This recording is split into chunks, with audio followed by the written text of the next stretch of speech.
Bharat was left a mess, and then the colonizers pointed and said, look how messy the culture is. You may think I'm talking modern science, modern physics, but I'm actually talking the Sanskrit science of ancient India, or Bharat. Think of it this way. Think of a Dharma culture, which I like to call a dharmocracy. Think of a dharmocracy as a place where everyone uses free will all the time.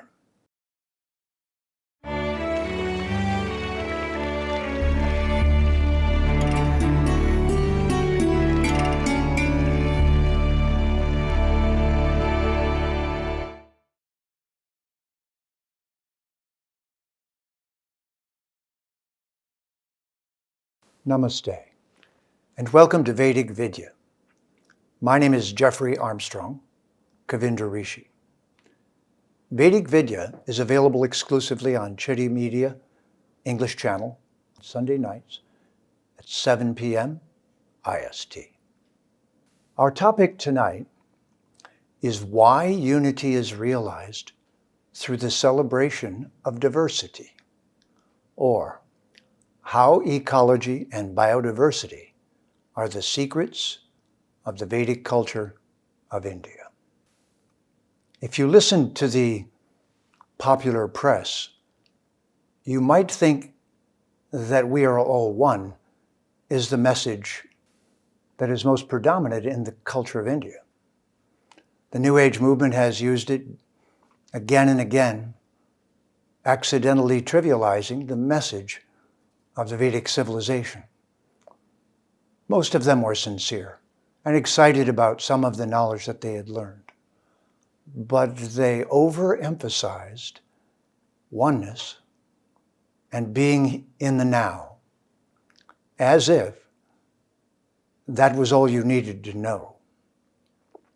But in fact, biodiversity and the process of sustaining biodiversity with a large population and having harmony in the midst of that biodiversity, that is the secret of the Vedic civilization.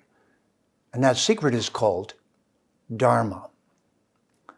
Dharma means everyone is doing the thing that they're inclined to do and supposed to do, but they're doing it with some measure of free will. And they're all thinking, are we harmonizing with nature? In fact, I'd like you to think of Dharma, this very important Sanskrit word, which means aligning your actions with the laws of nature, looking carefully, so that the least amount of chaos is caused by what you do. So think that the English word harmony arose out of the Sanskrit word dharma. In fact, you could call it dharmony. So first and foremost, the civilization of India asked the question, how can we align our activities with the laws of nature so that we have a future, and so that we don't step all over each other? And therefore, competition had to be restricted to certain areas where the competition is still friendly. Think of it this way. Think of a Dharma culture, which I like to call a dharmocracy. Think of a dharmocracy as a place where everyone uses free will all the time. In fact, everyone views themselves as an individual and immortal being. The Sanskrit that didn't make it into the New Age movement is aham, which is I am in Sanskrit, Brahmasmi. Brahmasmi means I'm an immortal being who cannot die, and I'm visiting a temporary realm to explore it. That temporary realm of matter is actually called in Sanskrit prakriti. Sanskrit words are very profound. Pra means to produce again and again, or to produce out of the context of the laws of nature. Kri means the cause and effect, that everything within the realm of matter is controlled by laws of science, laws of nature, which imply time, space, and cause and effect. So that cause and effect, prakriti, if you do it over and over again just right, then everything comes into being, lasts as long as it possibly could, giving the maximum benefit to everyone. And then because of entropy, it breaks into its molecular parts again, dissolves, and is reabsorbed into the matrix of matter. You may think I'm talking modern science, modern physics, but I'm actually talking the Sanskrit science of ancient India, or Bharat, which has been around for tens of thousands of years, probably much longer, but documentably for 20,000 years, due to the astronomy that's present in both the Ramayana and the Mahabharata. But science is not the invention of the West. I need to give you a word to tie the two together. Science is how nature works. The important principle is, are you cooperating, or are you destroying or exploiting? So this is very important to understand, because the depiction of the culture of Bharat, the Vedic culture, has been by the colonizers who colonized it. Colonizing means who pillaged it and stole as much as they could, to the detriment of the people of India. As I've already said in a previous show, not only did trillions of dollars get taken in the process of value, by whether you call it pounds or dollars or rubles. Actually, it was the rubles were taken away and the rubble was left behind. Bharat was left a mess, and then the colonizers pointed and said, look how messy the culture is. And that's like taking a fine watch and hitting it with a hammer and then saying, what's wrong with this watch? So this entire conversation of what the culture of India, the Vedic culture, really is, has actually not been conducted in public in the hundreds of years that the culture has been being exploited and colonized. So this is what's happening now. That's what this particular show, Vedic Vidya, is dedicated to, bringing the knowledge of Bharat, of India, the Vedic knowledge, forward in both English and Sanskrit, so that you'll learn new Sanskrit words as we go, like prakriti. Meaning, this universe is not just universe means uni versus, one turning. It's actually one turning is not a descriptor of how the universe functions. But the Sanskrit word prakriti is, it produces everything, kri, through chains of cause and effect repeated again and again according to the laws of nature. And iti, that's done over and over. With that as a metaphor, think of a civilization that knows that. So the first thing they say when they meet someone is Namaste. What are they saying?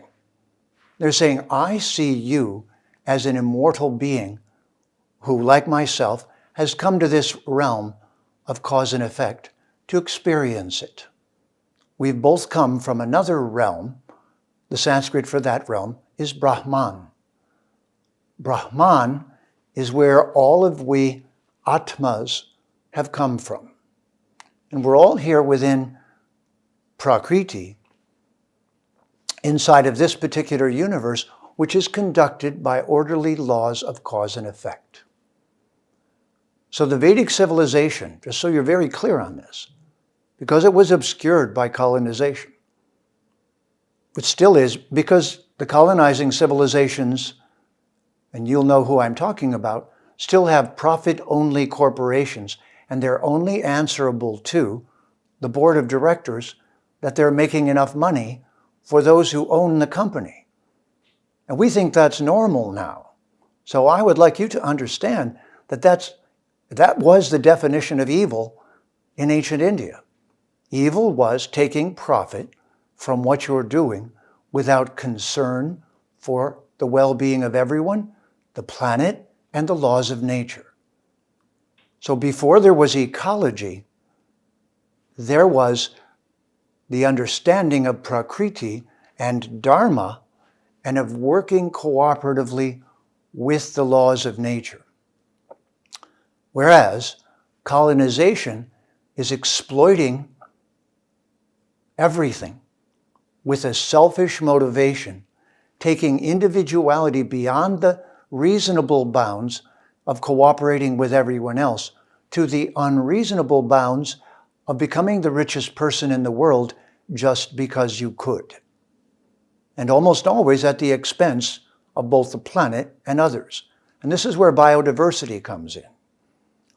We not only cooperate with other humans and care about them in the Vedic worldview, but we also care about every living entity because Namaste applies to them.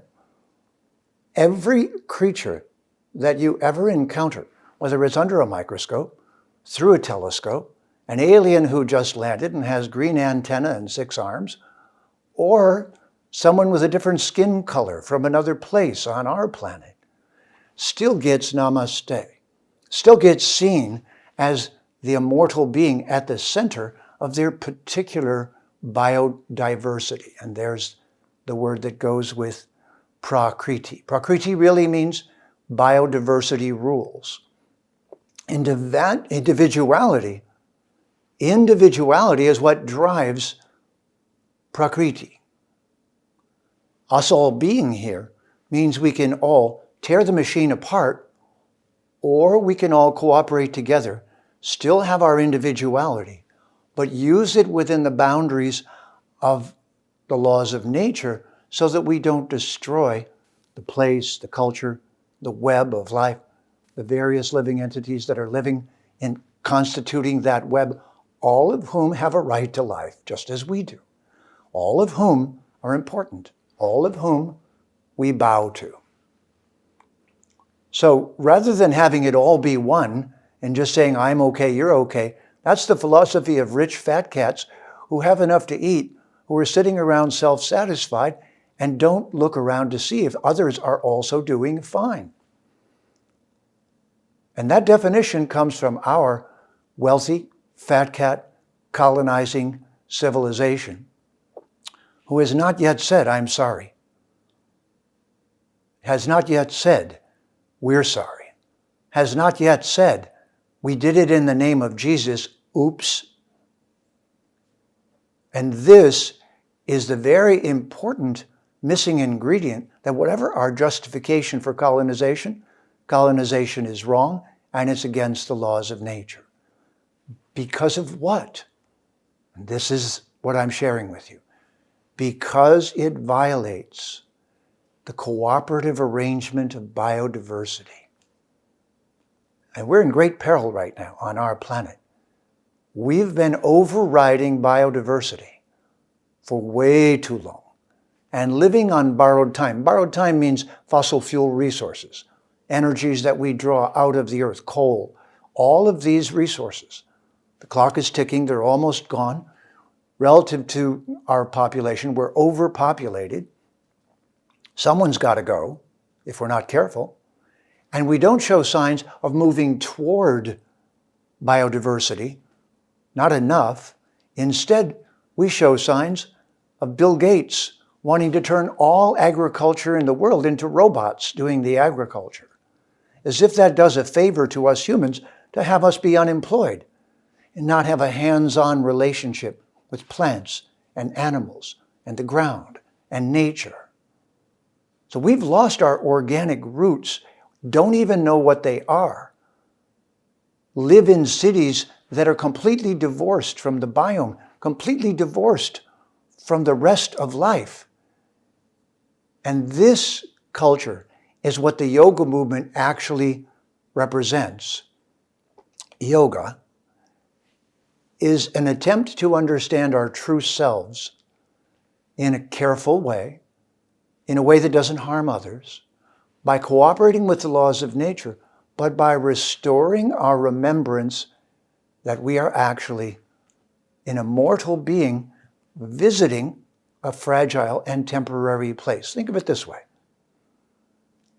If we are indeed immortal beings, which all of the great philosophers of the world did say, and most of them had traveled back and forth thousands of years ago to India and learned it there.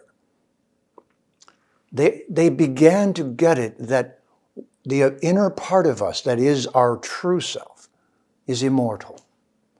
Now, if you're not careful, that immortal self has a feeling that they can't die. Within matter, it turns into don't want to die. And then it turns into greed and a lack of caring.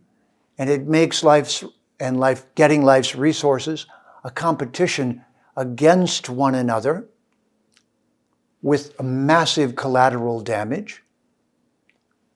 This entire so-called culture that we are in the midst of right now is what needs to be changed. We must, not should, return to a dharmic approach to living on this planet. And this planet has a name. In Sanskrit, it's Mata Bhumi, B-H-U-M-I, which, if you drop the B, becomes humi, which becomes humus, which becomes human. Ladies and gentlemen, unless, and I doubt, that anyone taught you at Oxford or in any of your schools, if they're colonizing schools, that humans are named after the planet they're living on, Bhumi, and that's a Sanskrit word from India. So I'm not an Indian nationalist. That's called colonization. This knowledge of ancient truth is not going to colonize you and take you over and then steal everything, but rather it's actually a call of distress from Mata Bhumi, from Mother Earth. Don't you think it's interesting that hundreds of millions of people have suddenly taken to yoga throughout our planet? And there wasn't enough money left after the British stole it all for India to have an advertising campaign. I know they said, we're in poverty. Let's give yoga away for free to the rest of the world and spend billions of dollars advertising it. Did they do that? No. It's a missing vitamin. It respects everyone as an immortal being. It says to them, please be careful. And we'll talk about this one later, but it rests upon both a male and a female divine. Because we are showing up, aren't we, in male and female costumes for this party, bodies for this adventure. So therefore, again, biodiversity is what individuality rests within, is nestled within. And then each living entity should have a certain range of free will, of independence, of action. And this means all the creatures. Look, we've built our roads so they get killed crossing the highway. Why didn't we build a bridge underneath for them to go through? Why didn't we think of all of them as we only thought of us?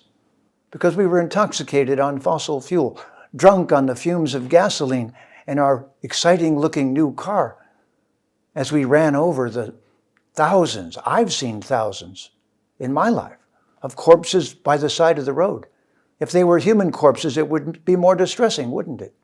But in the Vedic civilization, everyone's life is worthwhile. We should cooperate with them. We should have built our roads so they could pass and have a life and be integrated with our communities as far as possible.